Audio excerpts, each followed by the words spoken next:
सर्वेभ्यो नमो नमः। मम नाम डॉक्टर लूनेश कुमार वर्मा, व्याख्याता, शासकीय उच्चतर माध्यमिक विद्यालय छछानपरी, जिला रायपुर मध्ये अहं पदस्थोऽस्मि। अद्य वयं पठामः दशम्यां कक्षायाः पाठः क्रियाकारक कुतूहलम्। प्यारे बच्चों, आप संस्कृत के विषय में जानते हैं, संस्कृत में या किसी भी भाषा में कर्ता और क्रिया का महत्वपूर्ण स्थान होता है। कर्ता और क्रिया के योग से वाक्य का निर्माण होता है। संस्कृत में कर्तानुसारेण क्रिया भवति, अर्थात कर्ता के अनुसार से क्रिया का रूप होता है। जैसा कर्ता होगा, जिस पुरुष का कर्ता होगा, उसके अनुरूप जिस पुरुष और वचन का कर्ता होता है, उसके अनुरूप क्रिया का रूप निर्धारित होता है। कर्ता यदि प्रथम पुरुष का है तो क्रिया भी प्रथम पुरुष का प्रयुक्त होता है। इसी तरह से पुरुष यदि उत्तम पुरुष का है तो क्रिया का रूप भी उत्तम पुरुष का प्रयुक्त होता है।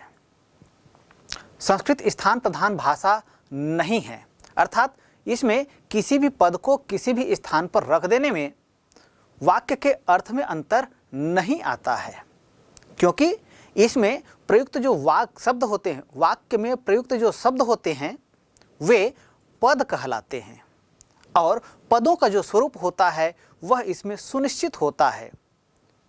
क्योंकि संस्कृत में एक सूत्र कहा जाता है सुप्तिकंतम पदम, अर्थात संस्कृत में जितने भी शब्द या पद वाक्य में प्रयुक्त होते हैं वे किसी न किसी प्रत्यय से युक्त होते हैं, और प्रत्यय से युक्त जो शब्द होते हैं वे जब वाक्यों में प्रयुक्त होते हैं तब ये पद का रूप धारण कर लेते हैं। और चूंकि प्रत्ययों के साथ इनका योग होता है इसलिए इनका अर्थ सुनिश्चित होता है। ऐसी स्थिति में शब्दों को या पदों के स्थान को परिवर्तन कर देने पर भी वाक्य के अर्थ में अंतर नहीं आता है। तो आप सभी जानते हैं, कर्ता के बारे में जानते हैं और क्रिया के विषय में जानते हैं। क्रिया जिसको कहते हैं उसी को संस्कृत में हम धातु कहते हैं।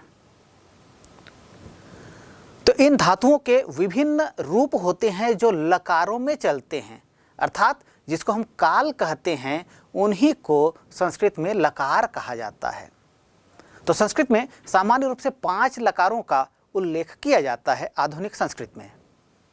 लट लकार अर्थात वर्तमान काल, ऋट लकार अर्थात भविष्यत काल, लंग लकार अर्थात भूतकाल, लोट लकार अर्थात आज्ञार्थक, और विधिलिंग लकार ये होता है प्रार्थनार्थक या विधिवाचक।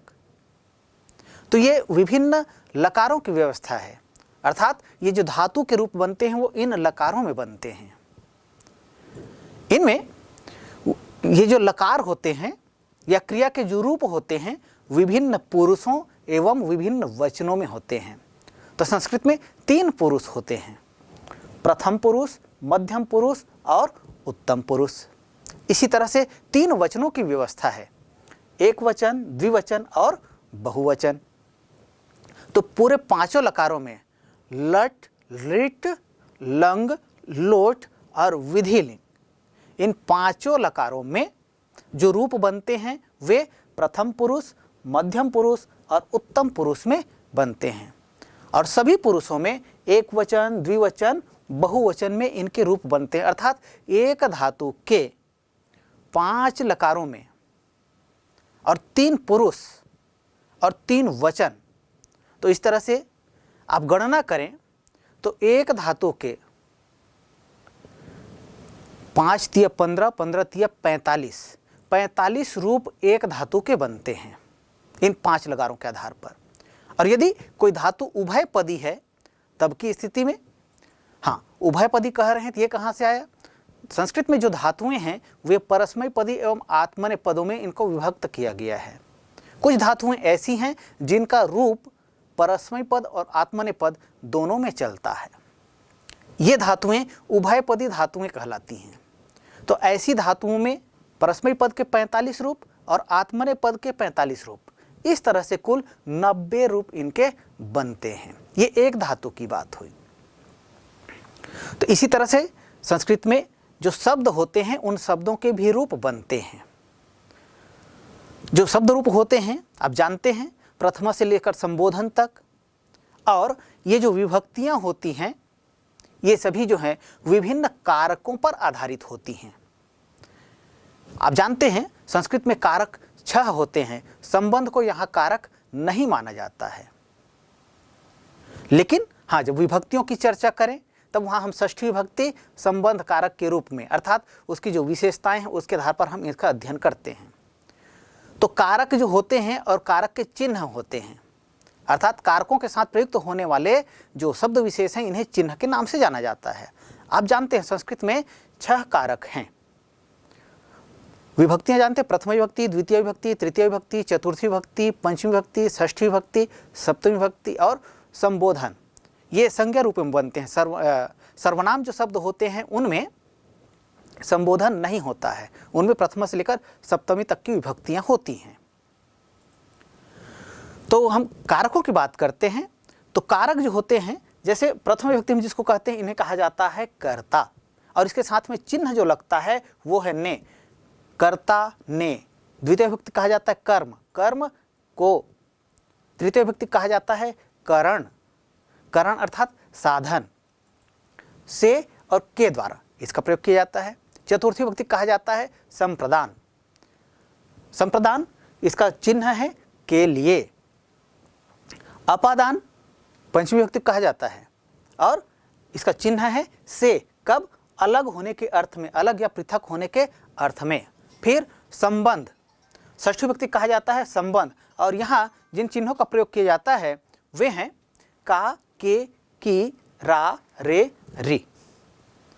सप्तमी विभक्ति कहा जाता है अधिकरण, यहाँ में, पे, पर इनका प्रयोग किया जाता है। और संबोधन, यहाँ हे, अरे, अहो इस तरह के कारक चिन्हों का प्रयोग किया जाता है। तो आप सभी जानते हैं पहले से, कर्ता ने, देखिए कर्ता और उसके कारक चिन्ह जो हैं, कारक और कारक चिन्हों को एक सरल तरीके से आप जानते हैं। एक तरीका ये भी हो सकता है, कर्ता ने कर्म को करण से के द्वारा, संप्रदान के लिए, अपादान से अलग होने के अर्थ में, संबंध का, के, की, रा, रे, री, अधिकरण में, पे, पर, संबोधन हे, अरे, अहो। तो इस तरह से विभिन्न कर्ता कारकों के बारे में आप जानते हैं, विभिन्न क्रियाओं के बारे में जानते हैं। तो क्रिया कारक कुतूहलम इस पाठ में हम देखेंगे किस तरह से क्रिया और कारक के माध्यम से एक उत्सुकता की बात कही गई है, अर्थात विभिन्न श्लोकों के माध्यम से इस पाठ में क्रिया और कारक के रूप जो हैं दिए हुए हैं, विभिन्न श्लोकों में प्रयुक्त हुए हैं। कैसे हैं उसको हम इस पाठ में जानेंगे। तो आइए सबसे पहले हम इस पाठ का परिचय और विभिन्न श्लोकों को सुनते हैं। पाठ परिचय। वाक्य रचना के समुचित ज्ञान से ही किसी भाषा पर अधिकार किया जाता है। वाक्य रचना में कारक और क्रिया का संबंध सर्वाधिक महत्वपूर्ण होता है। इसलिए भाषा के गहन गंभीर ज्ञान के लिए कारक और क्रिया पदों के पारस्परिक संबंध का ज्ञान होना आवश्यक है। संस्कृत में तो यह ज्ञान और भी अधिक आवश्यक है, क्योंकि उसमें विशेष परिस्थिति में किसी विशेष विभक्ति के प्रयोग के अनेक नियम हैं। भाषा ज्ञान के लिए कारक और क्रिया के अतिरिक्त क्रिया के काल अर्थात लकारों का ज्ञान होना भी अत्यावश्यक है। प्रस्तुत पाठ में सरल श्लोकों के माध्यम से कारकों एवं क्रिया के लकारों का बोध कराया गया है।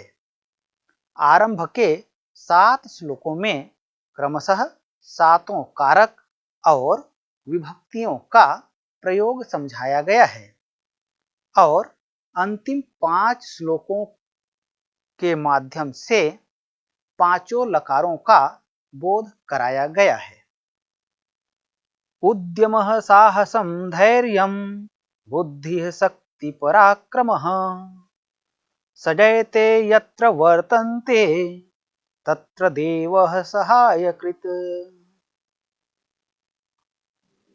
विनयो वंशमाख्याति देशमाख्याति भासितम्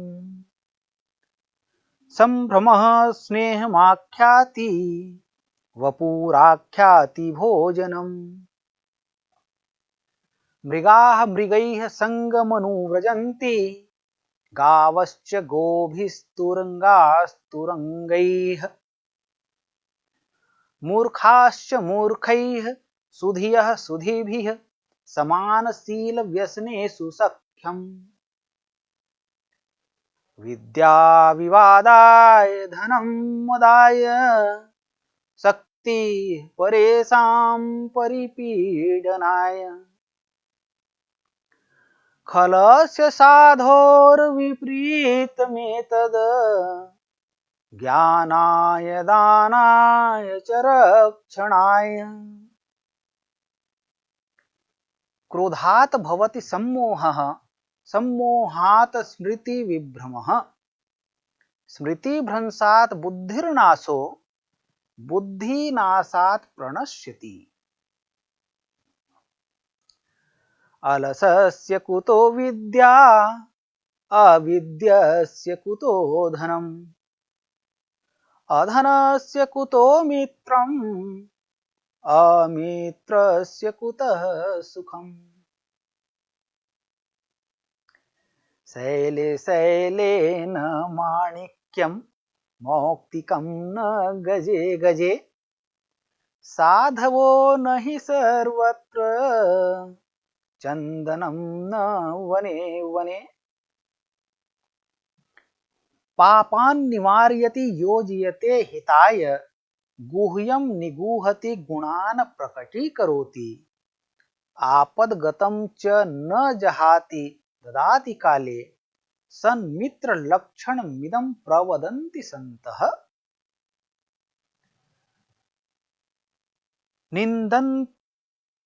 निन्दन्तु नीति निपुणाः गुणा यदि स्तवन्तु निन्दन्तु नीति निपुणाः यदि वास्तवन्तु लक्ष्मी समाविशतु गच्छतु वा यथेष्टम् अद्यैव वा मरणमस्तु युगान्तरे वा न्यायात् पथः प्रविचलन्ति पदं न धीराः।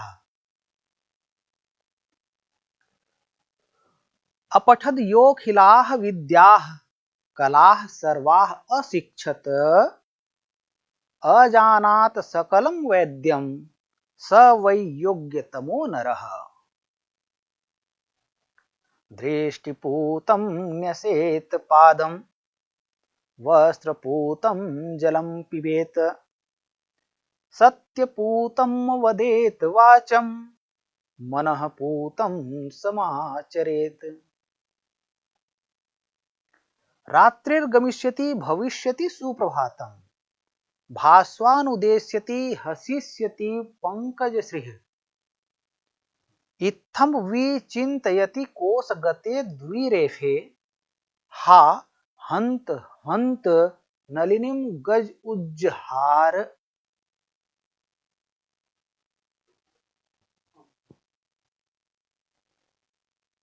ये इस पाठ के 12 श्लोक हैं। आइए इन श्लोकों के शब्दार्थ भावार्थ आदि को समझते हैं।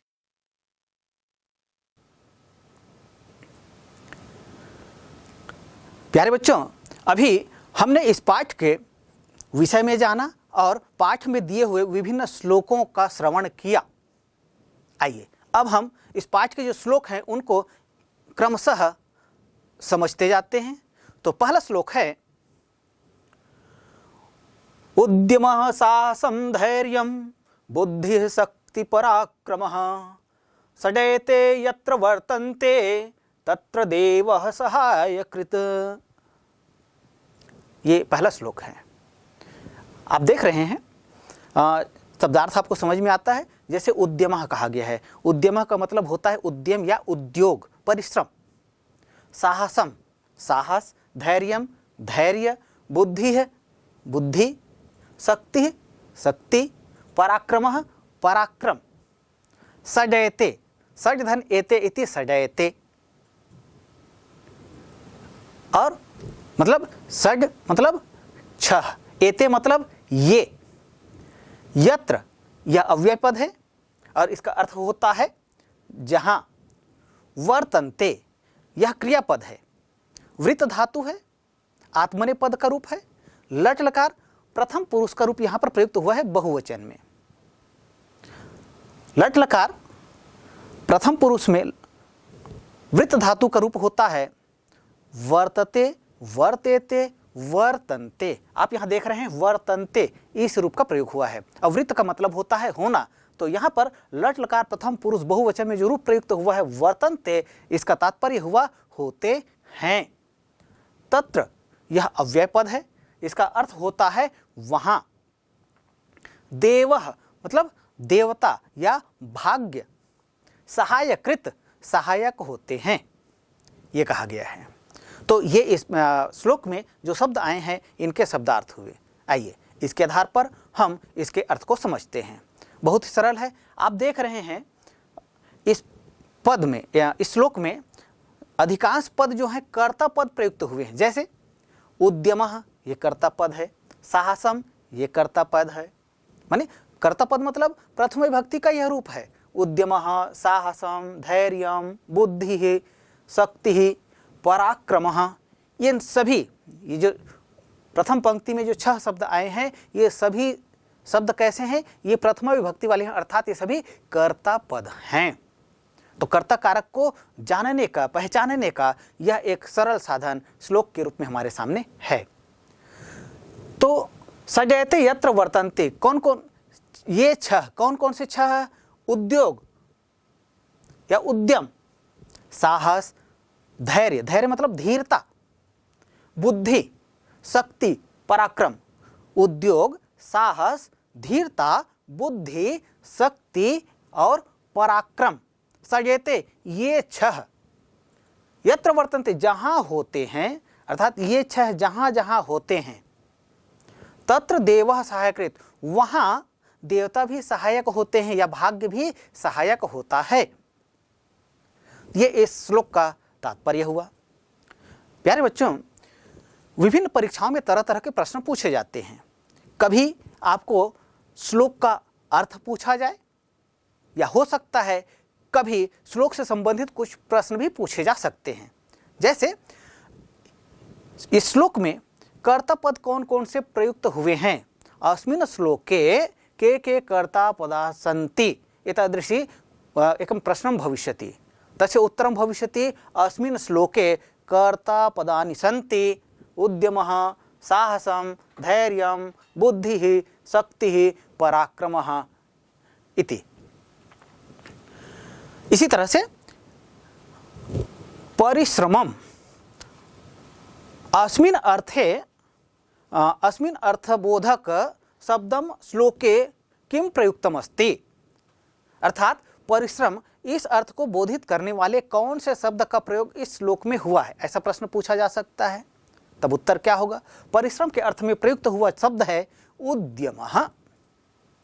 ऐसे ही प्रश्न पूछा जा सकता है भाग्यम इति पदस्य पर्याय पदम अस्मिन् श्लोके कः पदः, तो उत्तर होगा भाग्यम। इसके अर्थ में प्रयुक्त हुआ पद है देवः। इसी तरह से आपको पूछा जा सकता है अस्मिन् श्लोके क्रियापदम किम प्रयुक्तमस्ति, इस श्लोक में क्रियापद कौन सा प्रयुक्त हुआ है? तब आप देखते हैं पूरे श्लोक में केवल एक क्रियापद का प्रयोग हुआ है। कौन सा क्रिया है? हाँ, बिल्कुल सही, वर्तन्ते। इसका तात्पर्य क्या होता है? वर्तन्ते इति पदस्य शब्दार्थम लिखत। तब क्या होगा? तब कहेंगे हाँ, होते हैं। वृत्त धातु लट लकार प्रथम पुरुष बहुवचन के रूप, हाँ कभी आपको क्रिया का रूप भी पहचानने के लिए पूछा जा सकता है। इसी तरह से एक प्रश्न और पूछा जा सकता है, अस्मिन् श्लोके अव्यय पदम किम किम अस्ति। उत्तर क्या होगा? प्रश्न क्या कहा कि इस श्लोक में प्रयुक्त अव्यय पद कौन कौन सा है? तो हम देखते हैं इस श्लोक में दो अव्यय पदों का प्रयोग किया गया है। वे अव्यय पद हैं यत्र और तत्र। यत्र का मतलब होता है जहां और तत्र का मतलब होता है वहां। तो ये दोनों अव्यय पदों का प्रयोग हुआ है। तो प्यारे बच्चों, इस तरह के विभिन्न प्रश्न श्लोक से संबंधित पूछे जा सकते हैं। इनके लिए हमें तैयार रहना है, इनको जानना और समझना है, तभी हम भली भांति इन श्लोक पर आधारित प्रश्नों के उत्तर दे सकते हैं। आइए आगे बढ़ते हैं। अगला श्लोक है, विनयो वंशमाख्याति देशमाख्याति भाषितम संभ्रमः स्नेहमाख्याति वपुराख्याति भोजनम। इस श्लोक में कर्म कारक की प्रधानता है। कर्म कारक पर आधारित विभिन्न पदों का प्रयोग इस श्लोक में हुआ है। कौन कौन से पद हैं जो कर्म कारक पर आधारित हैं? जैसे आप देखते हैं वंशम, फिर देशम, फिर स्नेहम, भोजनम। ये पद जो है कर्म कारक पर आधारित अर्थात द्वितीय विभक्ति का यहाँ प्रयोग, इन पदों में प्रयोग हुआ है। श्लोक के शब्दार्थ देखते हैं। विनयो वंशमाख्याति, यहाँ पर संधि है, ध्यान दीजिएगा। संधि को अलग करेंगे तो विनयो जो रूप दिख रहा है, विनयः धन वंशमाख्याति, पूरा जो पद है इतना विनयो वंशमाख्याति, ये संधि युक्त पद है। इसको संधि अलग करेंगे, विनयः धन वंशम धन आख्याति। इस तरह से आप यहाँ इनके संधि को अलग करेंगे तो विनयः विसर्ग संधि का प्रयोग हुआ, यहाँ वंशम आख्याति, यहाँ पर व्यंजन संधि का प्रयोग हुआ। और कभी कभी कुछ लोग इसको संयोग भी कहते हैं, अर्थात संधि नहीं है यहाँ, संयोग है, ये कहा जाता है। यदि हम संधि कहते हैं तो व्यंजन संधि, अन्यथा संयोग। देशमाख्याति, यहाँ भी देशम धन आख्याति, इस तरह से दोनों पदों का अलग अलग कर सकते हैं। स्नेहमाख्याति, स्नेहम धन आख्याति, इस तरह से पद को अलग कर सकते हैं। वपुराख्याति, इस पद को अलग करना है, तब क्या होगा? यहाँ पर संधि है, संधि को अलग कर दीजिए। वपुः धन आख्याति, विसर्ग संधि का प्रयोग हुआ। पदों के अर्थ देखते हैं। विनयः अर्थात विनय या विनम्रता, वंशम वंश को, आख्याति अभिव्यक्त कर देता है या बता देता है या प्रसिद्ध कर देता है, नाम कर देता है। देशम देश को, आख्याति बता देता है। भाषितम भाषित, ये भाषितम पद कैसे बना? भास धातु है तब प्रत्यय का प्रयोग हुआ है और इस तरह से ये रूप बन जाता है भाषितम। संभ्रमः मतलब उद्वेग, स्नेहम स्नेह को, आख्याति बता देता है। वपुः, वपुः का मतलब होता है शरीर। आख्याति, इस देखिए आख्याति ये क्रियापद का बार बार प्रयोग हुआ है। और इसी तरह से भोजनम, भोजन। तो ये श्लोक में प्रयुक्त विभिन्न पदों के अर्थ हम समझ गए। अब इसके आधार पर इसका अर्थ क्या होगा? विनयो वंशमाख्याति, विनय या विनम्रता वंश को, अर्थात हम जिस तरह से बोलते हैं उसके आधार पर हमारा कुल क्या है, हमारा वंश क्या है, हमारे संस्कार क्या है, यह पता चलता है। इसलिए लिखा है विनयो वंशमाख्याति। विनम्रता जो है हमारे वंश को बताता है।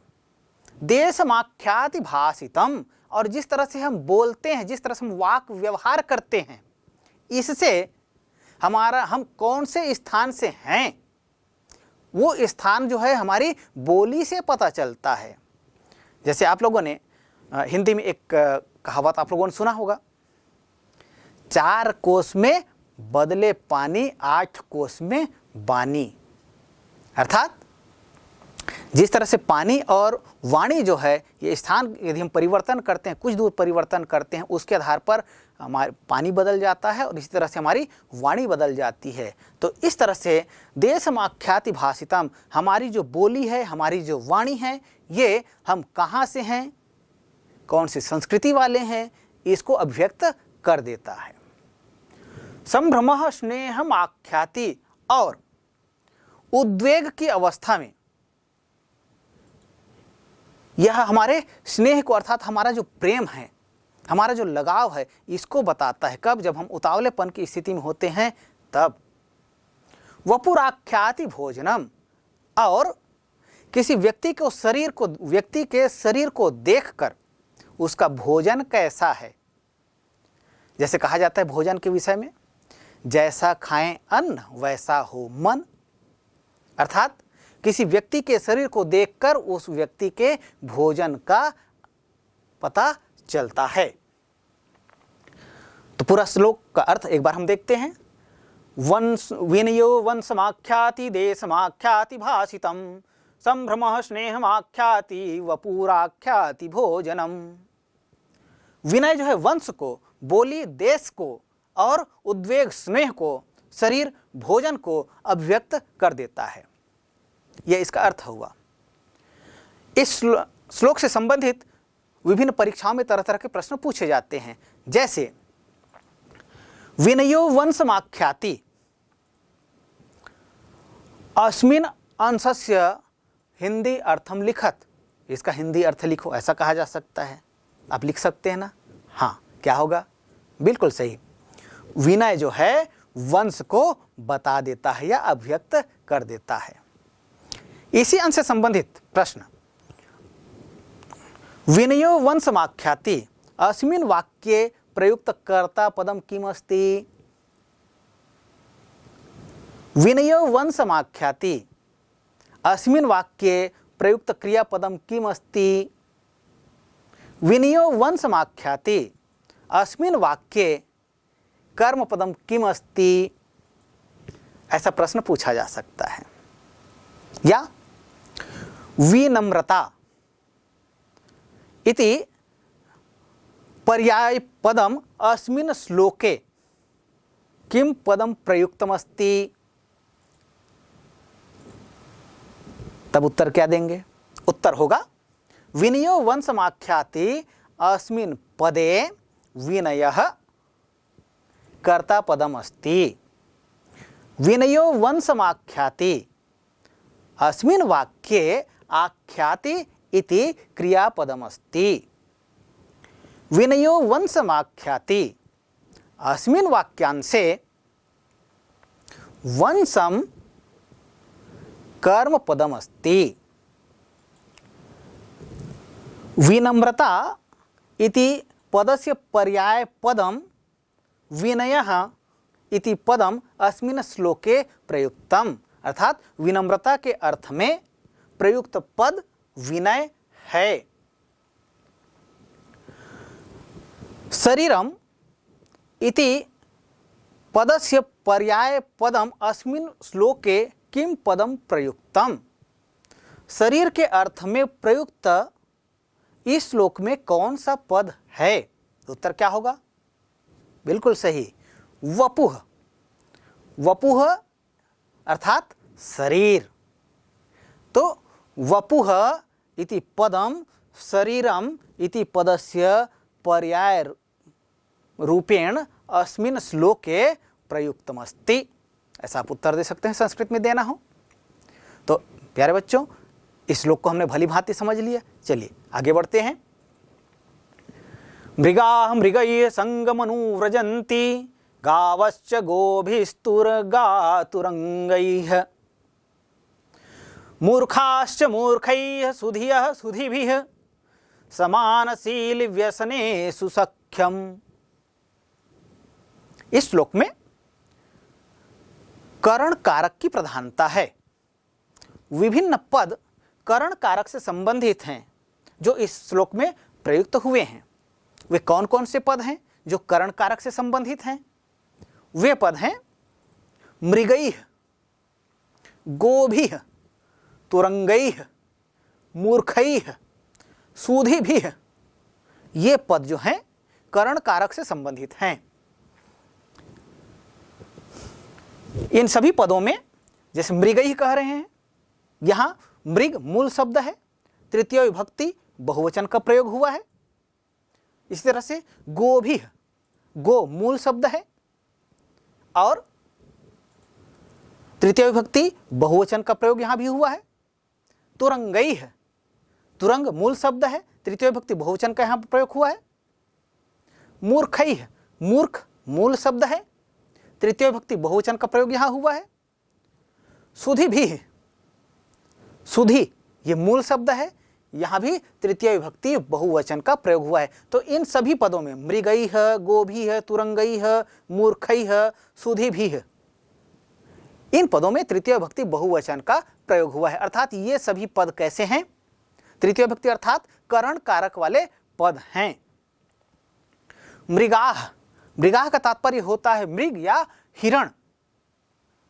केवल देखिए मृगाः कहा गया है, बहुवचन में है, इसलिए हिरण ये बहुवचन में अर्थ होगा, मृग बहुवचन में इसका अर्थ होगा। मृगैः, मृगों से अर्थात हिरणों से। हाँ, यहाँ जो पद हैं उन पदों को, जो कठिन पद हैं उन पदों को पहले अलग करते हैं। संगम अनुव्रजंती शब्द को तोड़ेंगे हम तो संगम धन अनुव्रजंती, यहां व्यंजन संधि का प्रयोग हुआ। इसी तरह से गोभिस्तुरगास्तुरंगैः, गोभिः धन तुरंगाः धन तुरंगैः। तो गोभिः धन तुरगा, यहां पर विसर्ग संधि का प्रयोग हुआ। फिर तुरगा धन तुरंगैः, यहां पर भी विसर्ग संधि का प्रयोग हुआ है। मूर्खाश्च, मूर्खाः धन च, विसर्ग संधि। तो इस तरह से इस श्लोक में जो संधि युक्त पद आए हैं उन संधि युक्त पदों को हमने अलग किया और अब हम श्लोक में प्रयुक्त विभिन्न पदों के अर्थ देखते हैं। मृगाः मतलब बहुत से हिरण, मृगैः हिरणों से, संगम अनुव्रजंती मतलब संगम मतलब साथ, अनुव्रजंती मतलब पीछे जाते हैं। गावश्च ये गो शब्द है और इसका बहुवचन का रूप है गावः अर्थात बहुत सी गायें।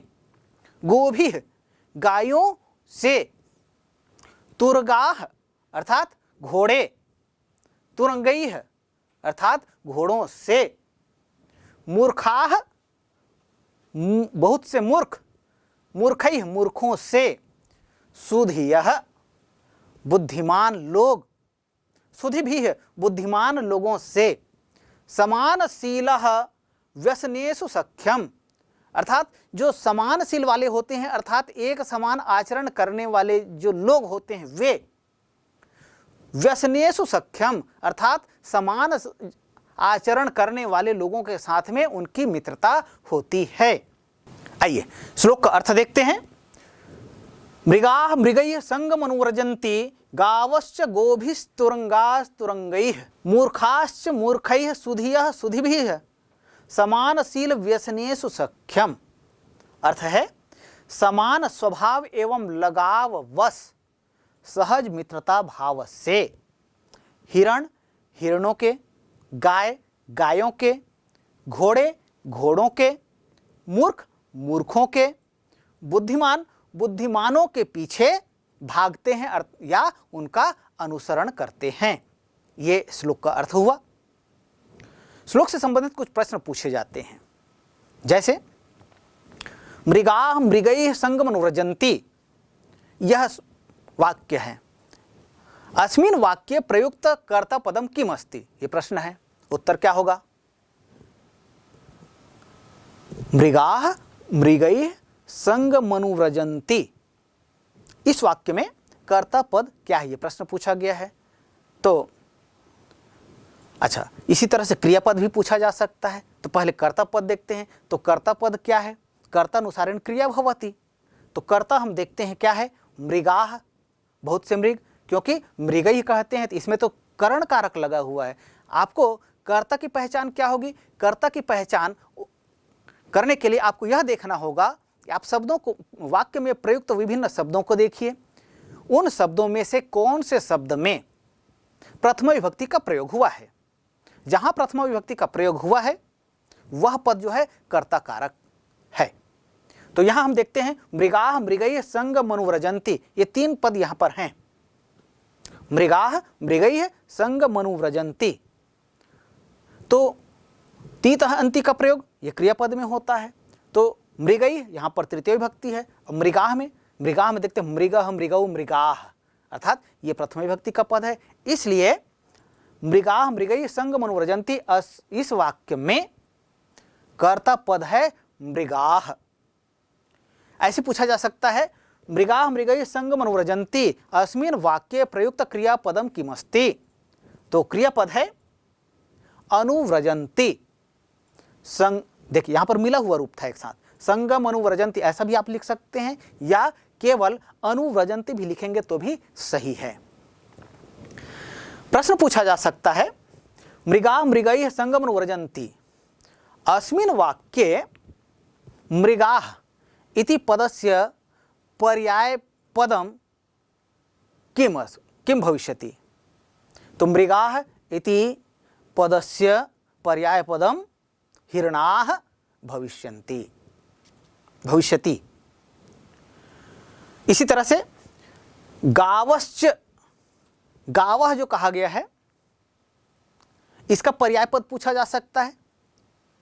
तो गावः का मतलब बहुत सी गायें, गो गौ गावः ये रूप बनता है, तो बहुवचन का रूप है। तो इसका पर्याय क्या होगा? गावः का पर्याय पद है धेनवः। धेनुः धेनु धेनवः। अस्मिन् श्लोके प्रयुक्त अव्यय पदम किम अस्ति चिनुत, अर्थात इस श्लोक में जो अव्यय पद प्रयुक्त हुआ है उसका चयन करना है। तो अव्यय पद कौन सा ये आपको देखना है। तो अव्यय पद आप जानते हैं, अव्यय पद वे पद होते हैं जिनका स्वरूप सदैव एक सा होता है, वो रूप बदलता नहीं है। तो ऐसा पद इस श्लोक में, अस्मिन् श्लोके अव्यय पदम अस्ति च, इस श्लोक में प्रयुक्त अव्यय पद है च। च मतलब होता है और, इसका स्वरूप नहीं बदलता है।